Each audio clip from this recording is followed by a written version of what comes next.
So ಕಾಂಗ್ರೆಸ್ನಲ್ಲಿ CM ಕುರ್ಚಿಗಾಗಿ ಜಟಾಪಟಿ ಜೋರಾಗಿದೆ. CM ಸ್ಥಾನದ ಬಗ್ಗೆ ಹಿರಿಯ ಸಚಿವರಿಂದಲೇ ಮಾತುಗಳು ಬರ್ತಾ ಇದೆ.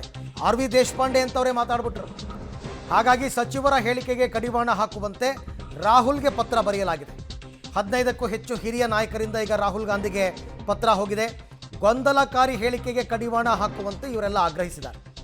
ಮೈತ್ರಿ ವಿರುದ್ಧ ಸಚಿವರು ಹೋರಾಡೋದನ್ನು ಮರ್ತಿದ್ದಾರೆ, ಕುರ್ಚಿ ಕಿತ್ತಾಟವನ್ನು ಮಾಡ್ತಾ ಇದ್ದಾರೆ. ಈ ಬಗ್ಗೆ ಕೂಡ ಮತ್ತಷ್ಟು ಮಾಹಿತಿ ನನ್ನ ಕೊಲೀಗ್ ರವೀಶ್ ಅವರಿಂದ. ರವೀಶ್, ಈಗ ಇವರು ಬರೆದ ಪತ್ರಕ್ಕೆ ಹೈಕಮಾಂಡ್ನಿಂದ ಏನಾದರೂ ರಿಪ್ಲೈ ಬಂದಿದೆಯಾ ರಾಹುಲ್ ಗಾಂಧಿ ಅವರಿಂದ? ಇನ್ನೂ ಇಲ್ವಾ? ಅರವಿಂದ್, ಪ್ರಮುಖವಾಗಿರ್ತಕ್ಕಂಥದ್ದು ರಾಹುಲ್ ಗಾಂಧಿ ಅವರು ಅಮೆರಿಕ ಪ್ರವಾಸದಲ್ಲಿದ್ದಾರೆ. ಇವತ್ತು ಸಂಜೆ ಒಳಗಡೆ ಒಂದು ನವದೆಹಲಿಯನ್ನು ಕೂಡ ತಲುಪ್ತಾರೆ. ಈ ಸಂದರ್ಭದಲ್ಲಿ ರಾಹುಲ್ ಗಾಂಧಿ ಅವರಿಗೆ, ಮಲ್ಲಿಕಾರ್ಜುನ್ ಖರ್ಗೆ ಅವರಿಗೆ, ಎಸಿಸಿ ನಾಯಕರಾದಂಥ ವೇಣುಗೋಪಾಲ್, ಸುರ್ಜೇವಾಲ ಎಲ್ಲರಿಗೂ ಕೂಡ, ಸೀನಿಯರ್ಸ್ ಎಲ್ಲರೂ ಕೂಡ ಪತ್ರ ಬರೆದಿರ್ತಕ್ಕಂಥದ್ದು. ಯಾಕೆಂದರೆ ಸರ್ಕಾರ ಸುಸೂತ್ರವಾಗಿ ಹೋಗಬೇಕಾಗತ್ತೆ. ಈಗಾಗಲೇ ಮೂಡ ಪ್ರಕರಣ, ವಾಲ್ಮೀಕಿ ಪ್ರಕರಣದಿಂದಾಗಿ ಕೂಡ ಸಾಕಷ್ಟು ಡ್ಯಾಮೇಜ್ ಆಗಿದೆ. ಇನ್ನುಳಿದಂತೆ ಈಗ ಸಿಎಂ ಗೊಂದಲವನ್ನು ಕೂಡ ಸೃಷ್ಟಿ ಮಾಡಿದರೆ ಪಕ್ಷದ ಸಂಘಟನೆ ಹೇಗೆ ಮತ್ತು ಸರ್ಕಾರದ ಬಗ್ಗೆ ಕೆಟ್ಟ ಅಭಿಪ್ರಾಯ ಹೋಗುತ್ತೆ. ಆ ಕಾರಣಕ್ಕೋಸ್ಕರವಾಗಿ ಈ ಹೇಳಿಕೆಗಳಿಗೆ ಕಡಿವಾಣ ಹಾಕಬೇಕು ಅಂತಲೂ ಕೂಡ ಸೀನಿಯರ್ಸ್ ಒಂದು ರೀತಿಯಲ್ಲಿ ಧ್ವನಿ ಎತ್ತಿದ್ದಾರೆ. ಲೆಟರ್ನು ಕೂಡ ಎಲ್ಲರಿಗೂ ಕೂಡ ಬರೆದಿದ್ದಾರೆ. ಹಾಗಾಗಿ ಇದನ್ನು ಹೈಕಮಾಂಡ್ ಎಷ್ಟರ ಮಟ್ಟಿಗೆ ಗಂಭೀರವಾಗಿ ಪರಿಗಣಿಸಿ ಎಲ್ಲ ನಾಯಕರುಗಳಿಗೆ, ಅಂದರೆ ಯಾರ್ಯಾರು ಸಿಎಂ ವಿಚಾರವಾಗಿ ಹೇಳಿಕೆಗಳನ್ನು ಕೊಡ್ತಾ ಇದ್ದಾರೆ ಆ ನಾಯಕರುಗಳಿಗೆ ನೋಟಿಸ್ ಅನ್ನ ಕೊಡ್ತಾರಾ ಅಥವಾ ಸುಮ್ಮನಿರಿ ಅಂತ ಒಂದು ರೀತಿಯಲ್ಲಿ ಖಡಕ್ ವಾರ್ನ್ ಮಾಡ್ತಾರ ಕೂಡ ಕಾದ್ ನೋಡ್ಬೇಕಾಗತ್ತೆ.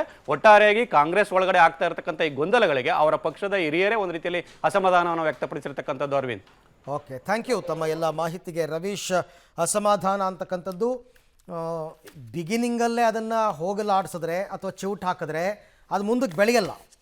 ಬಟ್ ಈಗ ಹಾಗಲ್ವಲ್ಲ.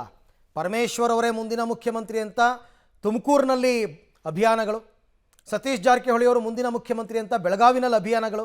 ಈ ಅಭಿಯಾನದ ಹಂತಕ್ಕೆ ಹೋಗ್ತಾ ಇದೆ ಅಂತಂದರೆ ನೀವು ಮೀಡಿಯಾ ಮುಂದೆ ಬಂದು ಸಿ ಎಂ ಬದಲಾವಣೆ ಅಪ್ರಸ್ತುತ ಅಂತ ಅಂದ್ಬಿಟ್ರೆ ಆಗಲ್ಲ. ನಿಮ್ಮೆಲ್ಲರ ಮನಸ್ಸಿನಲ್ಲೂ ಆಸೆ ಇದೆ.